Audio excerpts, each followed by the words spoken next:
told the musician, very top musician, if he hears this, he will know that he's the one I'm talking about. He went to play in Dubai. They paid him nearly 400 million. He went to play in another international sports event. They paid him about 500. The next thing has a Maybach. Next thing, he has another car, and then goes on its spree with jewelry and all of a sudden. And in less than 2 to 6 months, he's done about like 1.5 billion.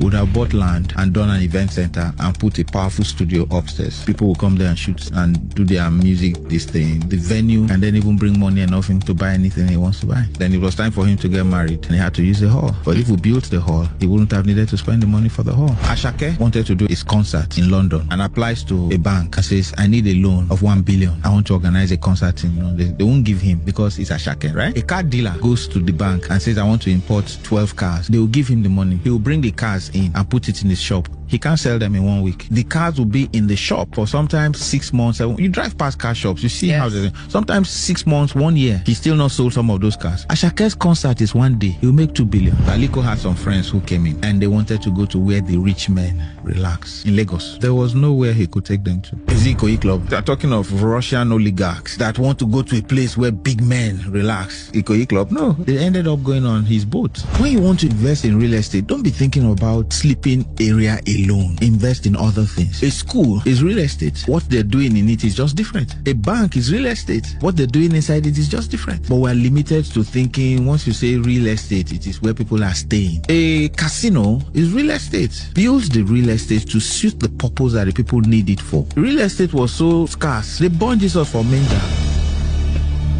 In Paris, one real estate feeds the whole of Paris. The Eiffel Tower feeds the whole of Paris. A hotel room that if you peep a bit like this, you can see the Eiffel Tower. It's more expensive than the one that is bigger and facing the road. They will tell you it is 1,000 euros. What a bank makes in Nigeria for a whole year, Disney will make it in a day. That's real estate with a theme. Real estate with shops, a shopping mall. Real estate with recreation center is a resort. Real estate with living apartments is residential. So what you do is just develop it and give it a theme. The money some nightclubs make in Nigeria, some banks have not made it. Do you know what my guys who bought land that they thought they were going to just keep for like 20 years are feeling like now near Dangote refinery? Now people are even offering to buy them. I would have gone into the Bejuleki, Ekbe and all those places and bought acres and acres. So I'm telling my younger self, I could then have built like a film village. So anybody who is listening that has good money can contact me. We'll do business. Build a film village that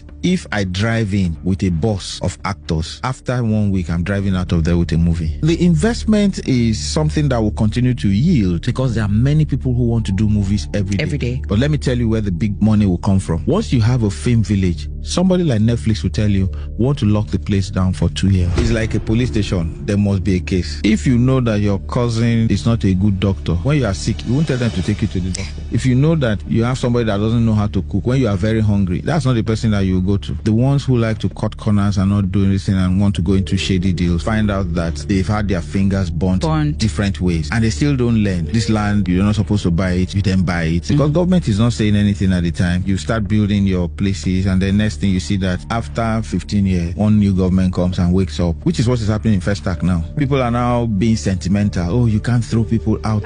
It's on the master plan. A lot of Igbos, after the war, a lot of their properties were taken by the tribe that felt that it belongs to them and government did not do anything about it. Some people lost their properties, like Onyeka Onwenu was complaining about it at the time, that some properties that her family got in Port Harcourt after the war was not given to them. It's a reference fear. Something you know has happened before. It's beginning to look like it again. The child that should have continued living the legacy of their fathers decide to sell because they didn't steal some of these properties. You can't blame those people that are buying. The empowerment you should have given to your children to make them be able to afford still living on that same street. You didn't have it. You can't blame somebody who bought your birthright because you offered it for sale. Hello everyone and welcome to the KK Show, Key to Keys, your ultimate guide to unlocking the secrets in the Nigerian real estate market. My name is Confidence and today is going to be explosive because we have someone different, someone who is often referred to as the grandfather of Nigerian comedy. Today with me on the show is Elibaba.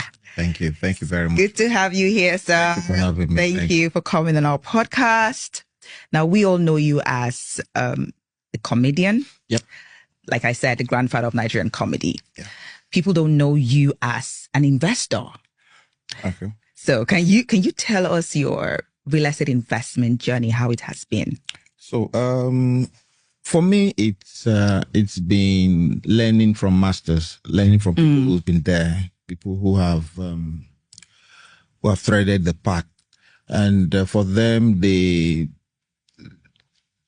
seem to be very buoyant. They seem not to be worried about anything. Okay, give you an example. There was a guy who I met in 2002, and he said he had 3 properties: one in Bagada, one in Sulere, and one in